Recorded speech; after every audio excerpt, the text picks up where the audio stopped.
Good morning, everyone. Good morning. Morning. Thank you. At least somebody said good morning. And I had to look at my watch to make sure. But welcome to TRIDEC's 48th annual meeting. And please continue with your salads. And we're going to take a little break when they serve entrees so you have a chance to get something to eat as we proceed with the program. Before we get started, though, I'd like to thank our sponsors. And as many of you recognize, without sponsors, it'd be hard to put on events like this. And so when I call your company name, if that group of individuals that are here with the company would stand and we could hold applause until the end, that'd be great. But our platinum sponsor for today's event is Permafix Environmental Services. Richard Grondin's down here in front, and I think he's got a group of folks here. Our silver sponsor is Charter Business. And they've got a group of 3 or 4 people here.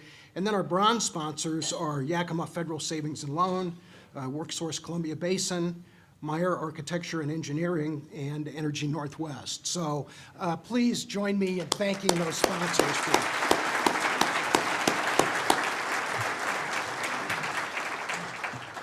I'd also at this time like to recognize the elected officials that are with us today. And this is kind of a traditional thing we do at a lot of these kinds of events, and so I can see people putting their napkins up on the table so they can stand up. But Mayor Steve Young with the city of, and Steve's got his on his head, with the city of Kennewick, Mayor John Fox with the city of Richland, and I think Ed Revelle, the mayor pro tem, is here also. Mayor Donanoski, I think, is here from the city of West Richland. It's a long way to West Richland. Maybe she didn't come at the, and don't anybody say that I said that, please. Let's see, Port of Kennewick Commissioner David Hansen is here. From the Port of Pasco, Jim Clinworth is here, and I think Ernie Boston, if he isn't here yet, is coming. Oh, there he is, right down here in front. So glad you could make it, Ernie. Roy Keck from the Port of Benton, Stu Nelson from the Franklin PUD, Mike Garrison from the city of Pasco, city council member, Benton County Commissioners, Jim Beaver and Sean Small. I think I didn't see Sean. That's probably just as well you're not sitting together, so that's good. And then representing Senator Cantwell, Maria Cantwell's office, David Replog. David's down in front here, and Barb Liss from Doc Hastings' office is also here. I saw Barb, and she's down here in front too. So again, thank you for coming. Let's welcome our elected officials.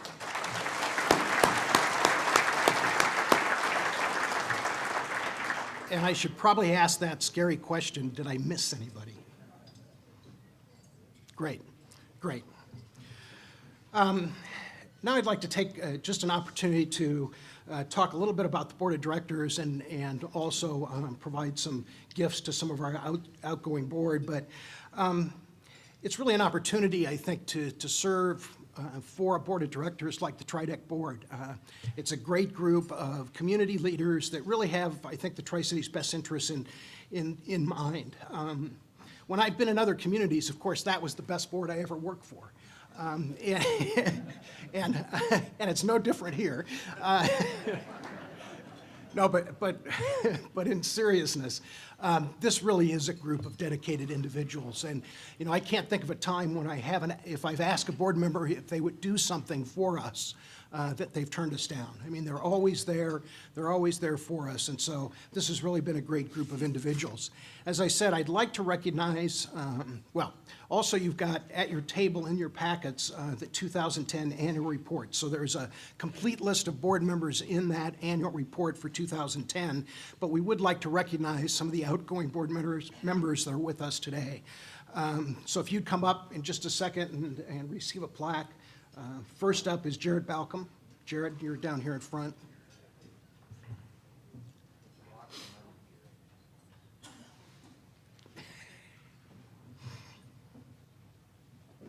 And there is a photographer here, so you can get your picture taken.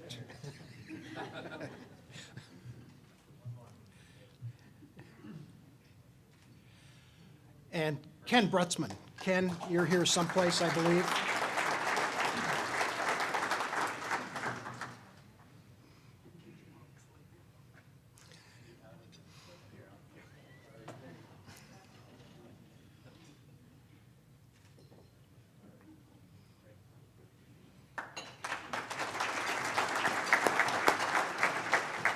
And finally, Bob Link from Arriva.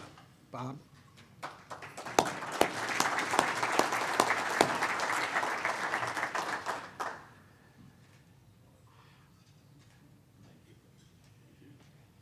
I might also say that Bob has been the chair of our Commerce and Industry Committee for probably 4 or 5 years now.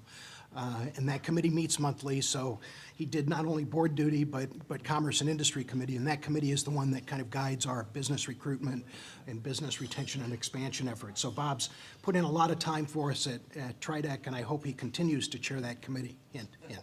Thank you. Thank you. Next, I'd like to introduce the new 2011 Board of Directors as they've come on. And I think actually only David Hanson from the Port of Kennewick is here with us today. David, someplace, way over there. But the other new board members that are coming on the board are Chuck Perkins from Mariva, Glenn Marshall from Kennewick General Hospital, Chris Urkes from Sun Pacific Energy, Matt McCormick from Department of Energy RL office, and Julie Erickson from Department of Energy PNSO. So they'll be joining the board for 2011. Now I'd like to introduce the remainder of the board members that are here with us today. So almost everybody's going to get to stand up at some point in time today, so I'm just going to tell you that now. But first I'll start with the executive committee. Fran Forchette from Reddick Osborne and Forchette Law Firm. Do you want to stand, Fran? Kathy Balcom, Stevenson Advertising. Bill Lampson, Lampson International. Barbara Johnson, who's been the board treasurer from Columbia Center Mall. Ernie Boston, down here in front, Ernie. Steve Young, you got to stand once before. And Craig Walker, our corporate counsel. Craig is here. You can't do anything without a good attorney. Is that right, Fran? And Gary Crutchfield, city manager in Pasco.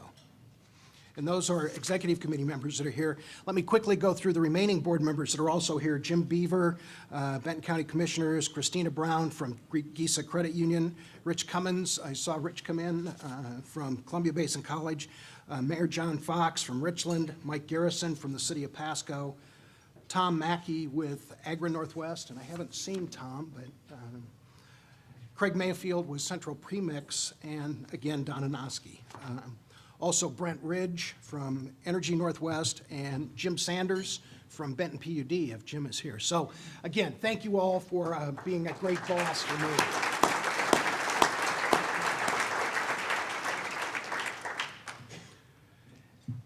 As members and investors of TRIDEC, I think you all have reason to be proud of the team that runs the day-to-day operations at TRIDEC. You all recognize as business people or as elected officials that in your own business, nothing happens without dedicated employees. And I truly think that we have the best at TRIDEC, and not just saying this, but clearly the best that I've ever had the opportunity to work with in the years that I've been in this business. So at this point, I'd like to recognize the TRIDEC staff, and you do have to stand up, okay, wherever you are. Gary Peterson down here in front, he's our Vice President of Hanford Programs, and he's also led our Mid-Columbia Energy Initiative from a staff perspective. Bryson Bailey, who's our Director of Business Recruitment, way over on the side here. Gary White, who's our Director of Business Retention and Expansion. Tracy Jow. Tracy may be still out. She's back in the doorway. Tracy's title is project manager, but she supports Gary on MCEI. She supports Bryson on recruitment. She supports Gary on business retention. And she also supports me when I can't figure out how to use my computer. So that's great. Kayla Pratt, our Director of Communications and Member Services. And Kayla is the organizer of this event today. So if you liked the meal, tell me. If you didn't like it, no, tell Kayla. No. Kayla always does a great job of organizing these kinds of events. Laura War, who's our Director of Finance. Betty Compton, our bookkeeper. I think Harold Heacock is here, who is our representative on the Hanford Advisory Board. I don't see Harold here, but he should be here. And finally, the heart and soul and face of TRIDEC, Jane Foreman. So, Jane.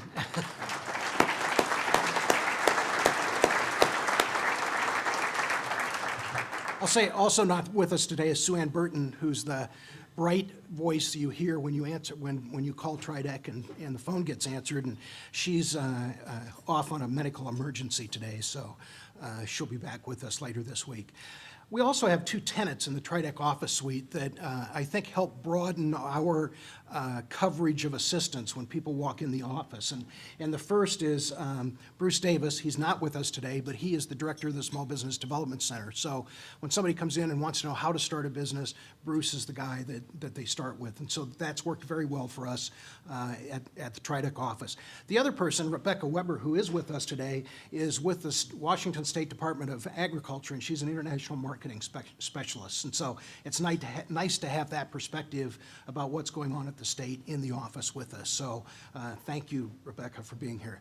We also have, and I'm just going to mention a couple other partners in the building we're in, the Business and Visitor Center, but Lori Matson from the Tri-City Regional Chamber is here with us today, and Lori's here someplace as one of our partners, and also Michelle Chun is also here with us, and she's in back. So with that, I'm going to give everybody a chance to get their entree served, and we'll get on with the program in just a few minutes. I'd like to get on with this, I guess, the second half of the program. And I realized as I was asking people to stand up today that one very important dignitary that's with us today I failed to recognize, and that's the person that helps me, supports me at home when I can't figure out what to do with the computer at home. And so I want my wife, Rita, to stand up. Please, Rita. Thank you.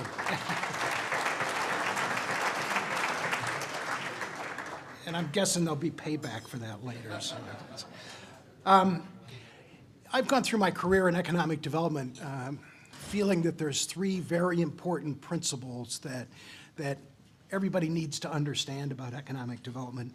And the first one is economic development is a team sport. You know, I tell Rotary clubs and others that in my years of doing this, I've never actually located a business or helped a business expand by myself. It's always been part of a team. There's always somebody else involved that you need cooperation from and that sort of thing. And I think we have a wonderful team here in the Tri-Cities. And I tell people that I think these cities and counties and ports work better together than I've seen any place in the country. But so we work with all those groups, including the educational institutions, on almost every project. And I know some of the team is here today, and I know not all of them are here, but I saw Gary Blue from the City of Richland, Candace Luchelle and Michelle Mann from Workforce Development, WorkSource Columbia Basin. I think Deb Hines from Prosser at least said she was going to be here. I don't know if she's here. Yeah, she's back here and back. Gary Spanner with PNNL in the Economic Development Office at PNNL. And finally, Asha Saltnik, who's the labor market economist for the area. And you heard her at our Economic Outlook Forum, but she's a tremendous wealth of information when we have companies ask us about the labor market. So that's part of the team that we work with on a day-to-day basis when a company is looking at making an investment or something else. We bring pieces or all of that team together to work with that company and try to make whatever we're doing on a very seamless basis. You know, most annual meetings we talk about what was and what's happened in the past, and I'm going to spare you most of that today simply because I see some of you at least are looking through those packets that were at your tables, and you've got a 2010 annual report. So that tells more than you probably want to know about what TRIDEC did during the past year. But let me tell you a couple things, and let me get to the second principle that I think is extremely important, and that's economic development is everybody's business. Everybody in this room, everybody in the community, because you don't know when you're talking to a customer, a vendor, a supplier, or somebody else that may be a potential investment in this community. And so what you do to talk about the community is very important, I believe, in influencing those kinds of investments. You know, and so in the past year, for example, the Tri-Cities was ranked #1 for housing. We were #5 in best performing cities in 2010, where jobs are created and sustained. You know, our population growth is by far the best in the state. In fact, if I'm not mistaken, we moved up a slot in terms of the large metropolitan areas in the state and surpassed Yakima as being the next largest metropolitan area in the state. And we've led the nation in job creation, and that's certainly thanks to our stimulus money and some other things. But this local economy has also grown Looking at numbers just the other day, we saw the manufacturing sector actually, I think, led the growth in terms of percentage growth in this community. So we have a lot to be proud of in the community. And I hope you all remember that when you're talking to vendors, customers, and others, and hopefully influencing some investment decisions in the community. The third principle that I want to suggest to you today, and I just see Ruth Swain sitting here, who's another one of our partners. And Ruth, I'm sorry I didn't see you earlier. But the third principle I want to get across today is that economic development is not a process. It's not an event, it is a process. And, we talk about, well, landing the big company or employing thousands of jobs. But really what economic development is hitting those singles and bunts and all those kinds of things that are small companies that add to the local economy and frankly tend to diversify us more than the very large companies. And so, when I think back during the past year and we had Cascade Natural Gas, even though they made their announcement in 2009, they opened their new office here and brought not only a number of people from Seattle who are extremely happy, is what we hear anyway, but also hired a lot of local individuals. GCL Solar, a Chinese company that opened a R&D office here and is hiring engineers. And that's another single, I'll say. Maybe it's really a double or a triple as we go down the road. But that was very important to the local economy. And then we had local companies expand in the community too. So we've had a very good year, even in a time when the economy on a national basis has been down. This area, as we always say, has been the bright spot. I do want to say just a few words about a relatively new TRIDEC initiative, and that's the Mid-Columbia Energy Initiative. And I mentioned Gary Peterson has kind of led it from a staff standpoint. Mike Schwenk came in a little late, one of our past board members, or one of our current board members, but also has been the chair of that committee. And there's some background in the annual report, so I encourage you to read about Mid-Columbia Energy Initiative. But it's really an effort by TRIDEC to grow the energy sector of the local economy. There's a sometimes buzzword in economic development called cluster. I hate to use that term, but the fact is what we want to do is grow an energy cluster in the community.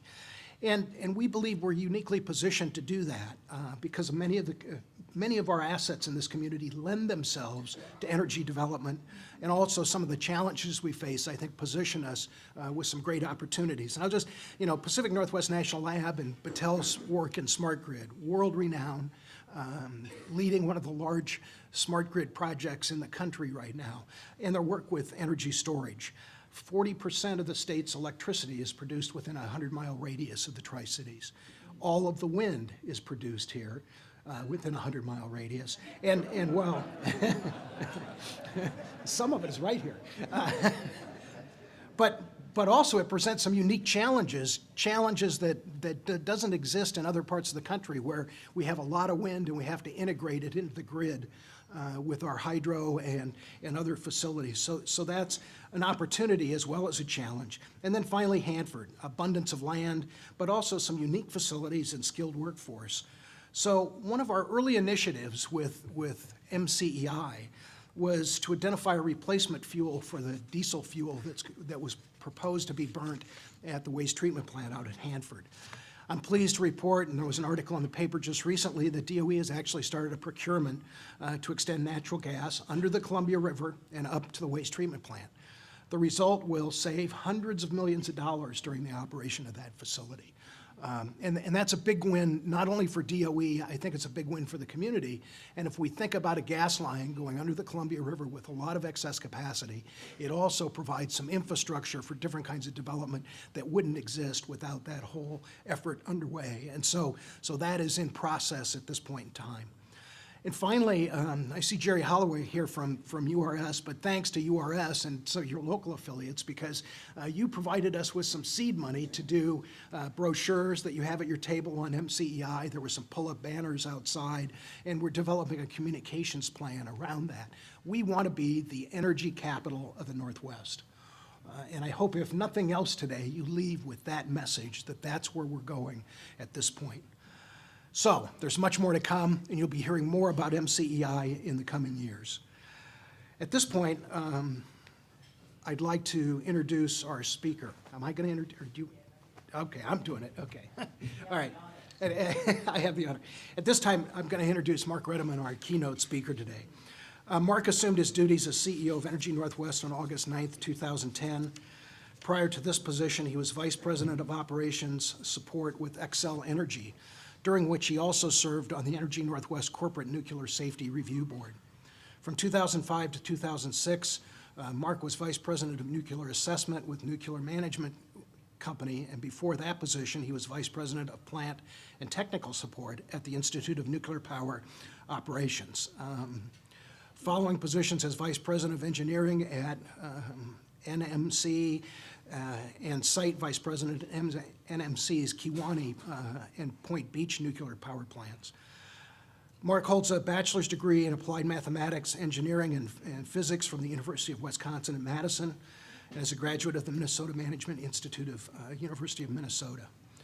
I'd also like to just take credit for a minute for the fact that somebody at TRIDEC was so visionary that we could schedule Mark to speak to us today, particularly in light of what has happened over the last week or so elsewhere in the world. So with that, Mark, please come up and welcome him.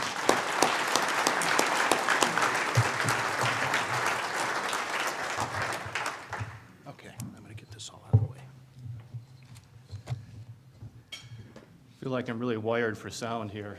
But thanks, Carl. I appreciate it. I was really pleased to see that there were a bunch of smarties at our table, because I was warned that there were going to be some pretty good questions coming up. So I ate as many of these as I possibly could before I got up here, so to help me be able to answer some of those tough questions. I certainly appreciate the opportunity to be here and the invitation from Carl and others. As he pointed out, the timing is interesting, I guess, is probably a good way to put it. We'll certainly talk a lot about what's going on at Energy Northwest. I want to talk about our projects, a little bit about what's going on in nuclear power, some results of some studies that we've done, or excuse me, some surveys we've done of the Washington area, not only the Mid-Columbia, but statewide, that I thought you'd be interested in seeing. And then talk a little bit about the impact that we have here in the Tri-Cities.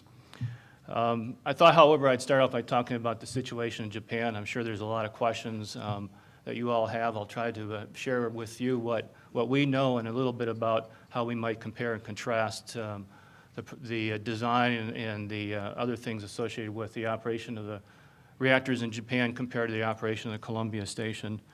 Obviously, the natural disasters that have occurred are very concerning to all of us, very unfortunate events, and certainly our thoughts and our prayers go out to the folks that are involved there and in Japan. I want to preface my remarks by saying that the information that we've received through a number of channels has not always been consistent nor complete. So what I'm about to share with you is the best information that we understand at this time about the reactors in Japan which have been affected. First of all, it's pretty apparent that there are 3 nuclear reactors there that have suffered fuel damage. Obviously, a very significant concern as a result of that. I'll talk a little bit more about that a little bit later on. We continue to monitor the situation. We're very well aligned with the rest of the nuclear industry. We have offered our support for however we can to help the Japanese respond to the events there. First of all of our plants, including those in Japan, are built with a defense-in-depth approach. We have very multiple safety barriers. We have multiple different safety systems of different designs and physical separation to try to enable us to be able to respond to events such as occurred over in Japan. Probably most importantly, the Nuclear Regulatory Commission requires that when we license these plants, we have to license them to be able to withstand any of the significant natural phenomena that might occur within the area. So we're licensed to be able to withstand earthquakes, tornadoes, tsunamis as appropriate, as well as anything else you can possibly think of.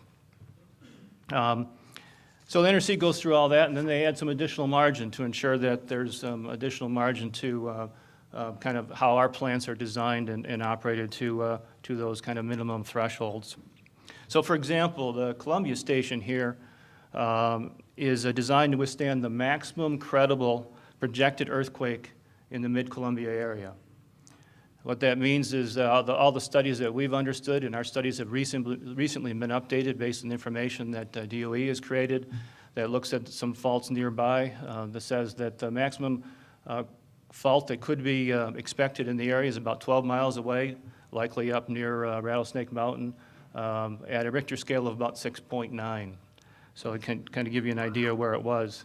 Interesting enough, however, when we built the station, we even added more margin. So we believe that the station will be able to withstand an earthquake in the orders of 8 or even above, similar, obviously, to what we saw over in Japan. The interesting part is that the plants in Japan seem to have withstood the earthquake very, very well. The difficulty was the resulting tsunami. Even though the plants in Japan were actually designed for an earthquake 5 times greater than what was seen, they did look like they survived well. However, the design, if you will, for the tsunami was such that basically the walls that were built to withstand the waves were shorter than what the actual waves turned out to be. They were designed for a tsunami of about 6.5 meters, and they saw water heights up to between 7 and 10 meters. So initially, the plants automatically shut down. All the emergency diesel generators started up. They were running well. When the tsunami hit, it basically flooded out, removing all the emergency diesel generators and flooding many of the electrical equipment rooms in the plant. So they basically got to a position where they lost all off-site power and all on-site power. So obviously, as you compare it back to here, we're not susceptible to a tsunami. But one other thing I can share with you is that as part of the design of the Columbia Nuclear Generating Station, we have taken into account all expected flooding that could occur in the area, including basically a complete loss of the Grand Coulee Dam and then the resulting water flow coming down the river and really be completely unaffected as a result of that. And then the other thing I would share with you is that following the events at 9/11, the nuclear industry really stepped back and said, what is it we should do to be able to be certain that we're able to withstand to an event such as what happened at the World Trade Center, where there's large amounts of damage, and if we found ourselves in that position, what would we do? And we basically went back and said, okay, let's assume we have no power, off-site, on-site. All of our installed equipment can't work. We put in place a number of procedures, training, equipment such that under those circumstances, we have diesel-driven fire pumps on site. We have our own fire trucks. We have hoses. We have connections where we can actually hook up to provide cooling water to the reactor core in that unlikely event that we've lost all those multiple and diverse methods of making up to the reactor core. So obviously that's, I think, is something that, as best as we can tell, does not appear to have been something that the Japanese have done, given the length of time it's taken for them to be able to put in place some of their recovery actions.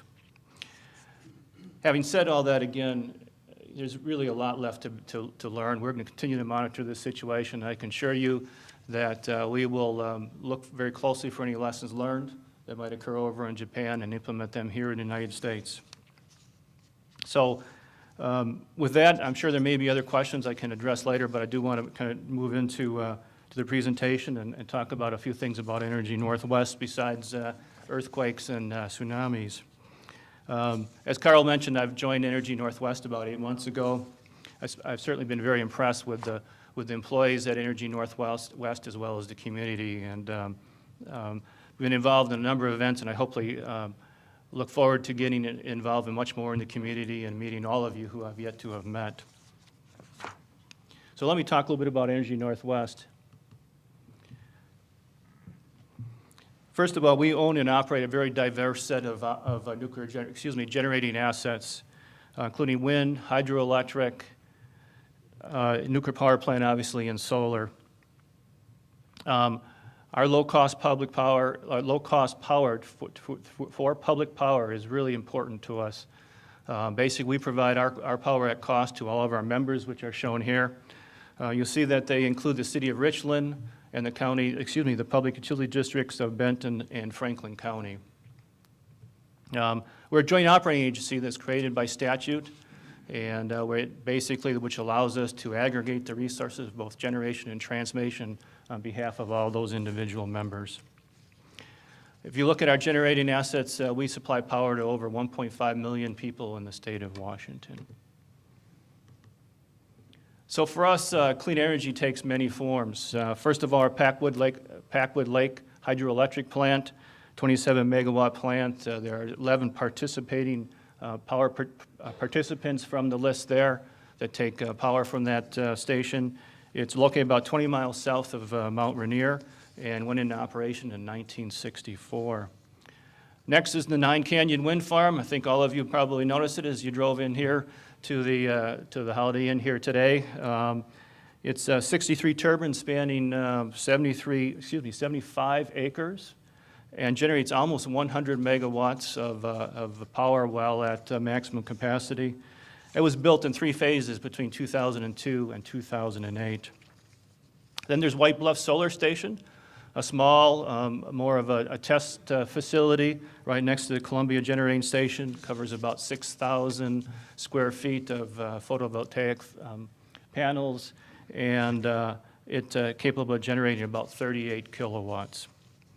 And of course, Columbia, our largest asset, capable of producing 1,150 megawatts electric. It's a boiling water reactor that began commercial operation in 1984.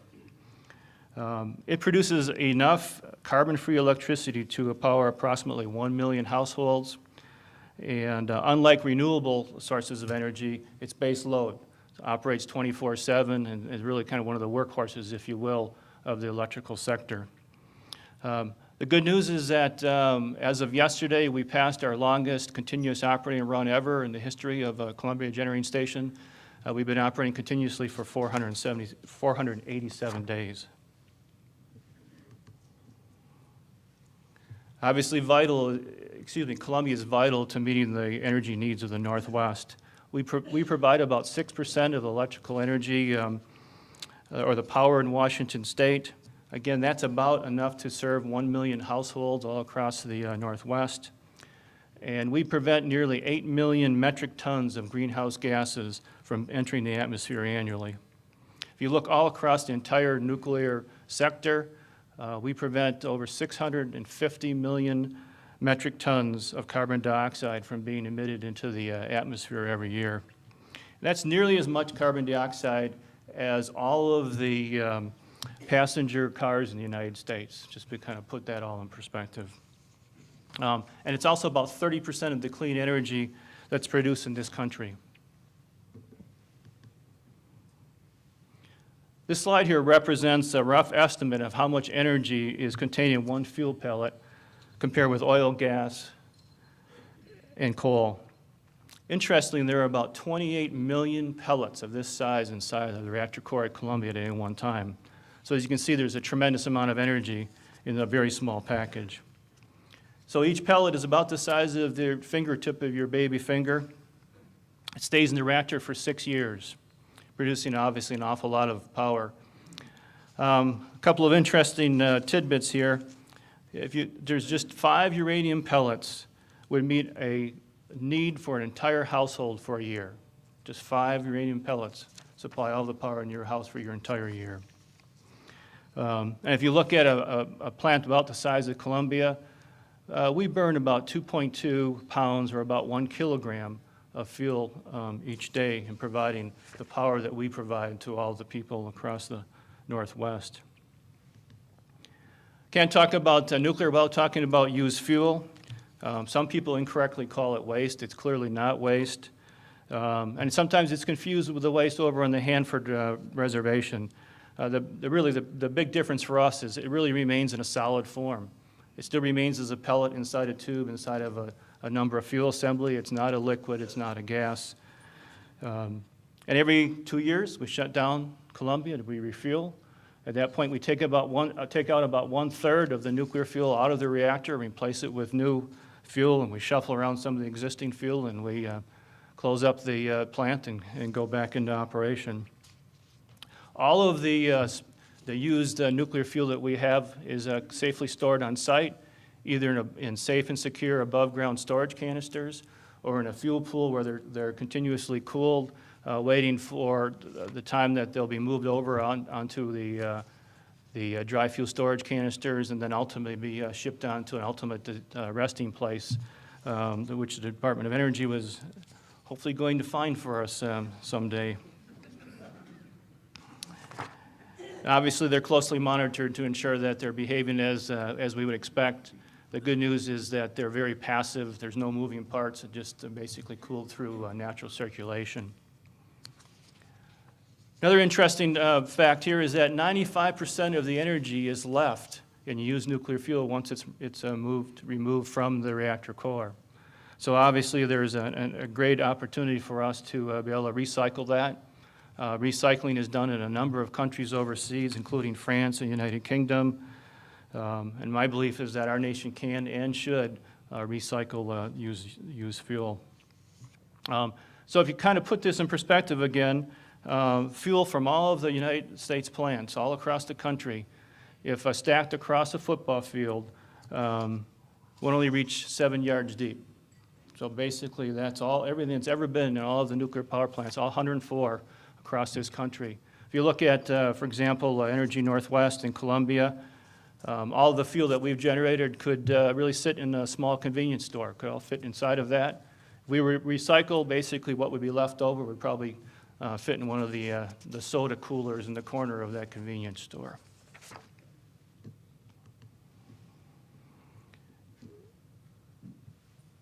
So as I mentioned, I think it's really premature for us to be drawing any conclusions about the tragedy over in Japan with regard to the U.S. nuclear program. However, I certainly strongly believe that nuclear energy has to continue to be a part of our diverse mix of resources across the United States. The first wave of nuclear construction has already begun. There's 5 new power plants that are currently under construction in the United States. There's 17 entities that are considering building more than 30 nuclear power plants. And right now, the Nuclear Regulatory Commission, who is required to review and license nuclear power plants, are reviewing 12 combined license applications for nearly 20 nuclear power plants all across the country. The administration's fiscal year budget for 2012 also includes monies for federal loan guarantees, $54 billion. These are really loans. This is not something that really, as a taxpayer, we pay for. This is loans to the first few facilities to really start to build and construct the new nuclear power plants. Well, it's probably not likely that we're going to get all of that, but if it was funded, that would bring nuclear close to the same types of levels that have been guaranteed for renewable energy project for years. So some folks who have suggested that we've been highly subsidized by the U.S. government, but in my mind, the facts would suggest otherwise. At this time, it's interesting, too, that the folks all across the United States are very supportive of nuclear power. A recent poll suggests that 70% favor the use of nuclear power as part of a diverse mix of energy sources for this country going forward. So with that, I'd like to transition and talk a little bit about the results of a statewide poll that we did here within the last year or so. I thought was very interesting. We focused on kind of gauging the knowledge level and the support for different energy resources, including nuclear, all across Washington. They were completed in late 2009, early 2010. We surveyed about 600 people in the Columbia area and about 900 people statewide. In addition, we interviewed a number of important stakeholders and regional opinion leaders, including legislators, state agencies, and environmental groups. And so here's a couple of the findings. We obviously have a lot more than this. The first one here says is that the survey results in the Northwest and in the state of Washington were very similar to the rest of the United States. About 2/3 of the people, 64%, believe that we need a mix of energy resources, including nuclear energy. As one might expect, the Mid-Columbia region was even higher. About 3/4, 77%, were supportive of a mix of energy resources, including new nuclear power plants.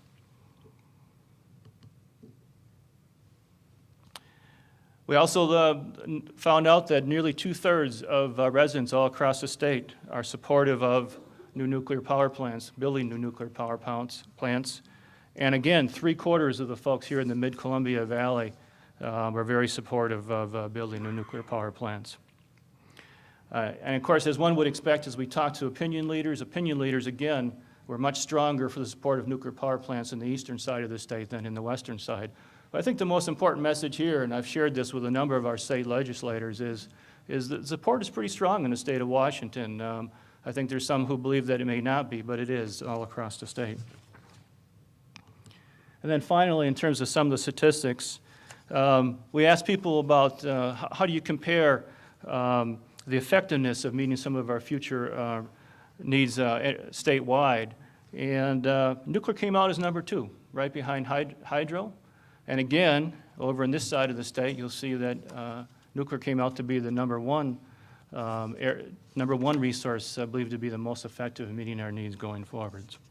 So again, a few tidbits about the overall results. I wanted to share those with you because I thought they were very informative and particularly for such a supportive crowd as all of you. So I'm going to move in a little bit, talk about Energy Northwest and our partnership with all of the community here in the Tri-Cities. Obviously, we're a major Tri-Cities employer. We have a very stable workforce. We have about 1,100 to 1,200 employees within the corporation, and that rises to almost 3,000 people during a refueling outage when we bring in up to 1,800 people to supply and support the efforts that we undergo to perform the maintenance at our station. They obviously fulfill very good jobs, professional wage jobs, average salaries about $100,000 each, with $124 million annual payroll. Obviously, we have the opportunity to pay state privilege taxes, business and sales taxes to the tune of $3 million and $8 million, respectively. But I think that the last fact is the one that's most revealing. Nuclear Energy Institute studied a number of different power plants all across the country to determine what kind of impact they had in the local community. And what they concluded that is a plant the size of Columbia has a net positive impact of $440 million all across the community, and that's in both direct and secondary benefits to the local economy. We have, as I said earlier, I've been very impressed with the employees that we have at Energy Northwest. We obviously believe in giving back to the community. In 2010, our employees across Energy Northwest raised more than $150,000 for organizations in the Tri-Cities area, such as United Way, as well as March of Dimes.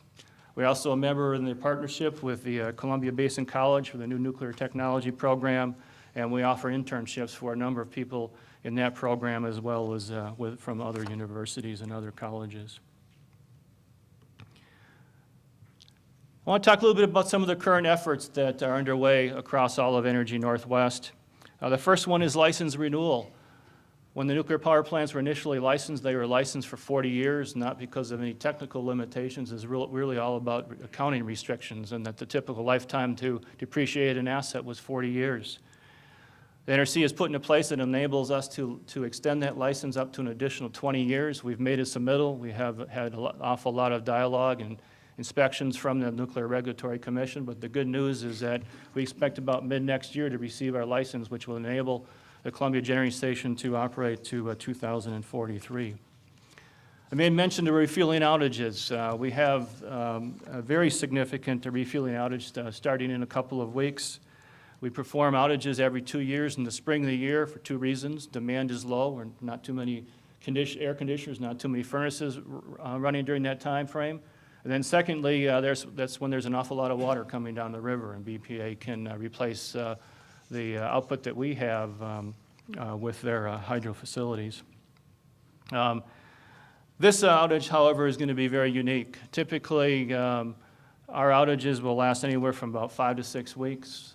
This outage right now is probably going to last about 11 weeks, about double what we typically would expect. And the reason for that is replacing one of the largest components in the plant. It's called the main condenser. That project in and of itself is about a $110, $115 million project that we've spread over several years. That particular piece of equipment has become more and more unreliable, and it's had an impact on our continuing ability to operate the plant reliably, and so it's going to be replaced. And in addition, it will pay for itself over a number of years because it will add 12 additional megawatts of output to the nuclear station. So it's obviously the largest, most complex in our history. During that time frame when we're replacing the condenser, we're going to take the opportunity to do an awful lot of additional maintenance, preventive and otherwise, to ensure that when the plant starts up, it can continue to run very reliably into the future. We'll bring in 1,600 to 1,800 employees from outside of Energy Northwest, a split between folks locally as well as folks from, quite honestly, all across the country who have expertise in the areas that we need them during that outage. But to put in perspective, we're going to spend $150 million during this outage alone. And obviously, there's a large impact on the local economy as a result of that. Next thing I want to talk about is Radar Ridge, our wind project. It's over in Pacific County in western Washington. Again, we believe it's going to help our members meet some of their state-mandated renewable portfolio standards. Right now, at this point, we believe it will be able to generate up to 82 megawatts from the wind turbines. We think that given some of the clean renewable energy bonds that we have, this could possibly be the lowest wind generation in the state. And obviously, it's well situated over on the west side where you don't have to worry a lot about transmission to taking the power over to where the demand is. At this point, we anticipate that the project should be permitted by the end of the year. We also have a couple of solar projects underway. We are working to develop 2 5-megawatt solar projects down in the south central part of Oregon. And at this point, we expect at least one of those facilities to commence commercial operations later on this year. Some of you have heard also about our nuclear study group. We've been studying the potential for new nuclear modular reactors in the state of Washington. We have 9 other utilities who are working with us on that. We're obviously focused on small modular reactors because it's something we can add incrementally and really match the growth that we would have in the Northwest, whereas some of these large plants that are being built today obviously just would not work, but certainly necessary in areas like the Southeast where the population is growing very, very quickly.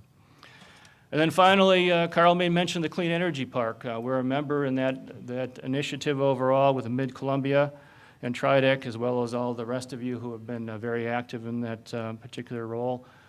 We have asked Department of Energy to sell us some land. They've come back with an offer to lease a much smaller piece of land, and we continue to be in negotiations on trying to find the right place for both of us there. But we think that it's a great opportunity to install some solar, as well as perhaps someday small modular reactors. And we continue to work through that dialogue, and we'll be meeting with Matt McCormick and a number of his staff here in about a month to sit down across the table and hopefully can hammer through some of those details. So I just want to wrap it up by talking a little bit about what can we all do. Obviously, energy issues are complex. We're certainly learning that over the last several days following the events in Japan. But obviously, affordable electricity is really key to our economic development and to the success of not only the Tri-Cities areas, but other areas. And so, as members of the community, really I encourage you to stay informed on energy issues, to talk to others about what you know, and really to continue to create a dialogue about the options and the impacts to our overall community. So, in closing, I really want to point out that Energy Northwest certainly wants to be one of your key sources for energy information in the community. We have built a new website which will have an awful lot of educational materials. It does have an awful lot of educational materials that you can certainly access should you have any questions. And if we can't answer those questions through the website, certainly feel free to contact Rochelle Olson or any member of our public affairs staff. So again, those of you I haven't met, I look forward to meeting with each and every one of you. I certainly appreciate, Carl, you allowing me to speak with you today. And all right, looks like I'm getting the high sign here from Carl. So, well, thank you very much. Thank you, Mark. Thank you very much. Good job.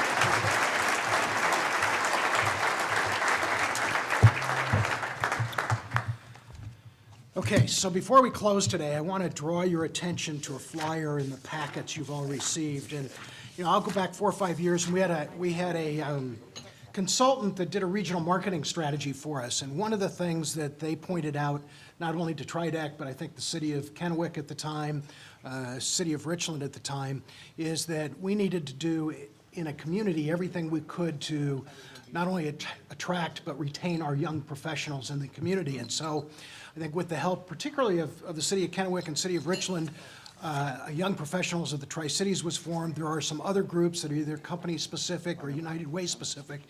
But our Young Professionals group, which both Kayla Pratt, Tracy Zhao are extremely active in at this point in time. I think they run it, to tell you the truth. But there is a professional development series coming up on March 24th, and I just wanted you to see that. Some of you, well, it's open to anybody, so you don't have to be a young professional. I'll just say that and leave it at that. But you may have employees, in fact, that it might be of interest to too. So I wanted to just drop that little promotion before we close today.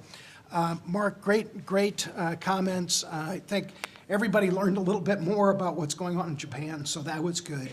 And I want to again thank our sponsors. Platinum sponsor, Permafix Environmental Services, our silver sponsor, Charter Business, and our bronze sponsors, Yakima Federal Savings, WorkSource, Columbia Basin, Meyer Architecture and Engineering, and Energy Northwest.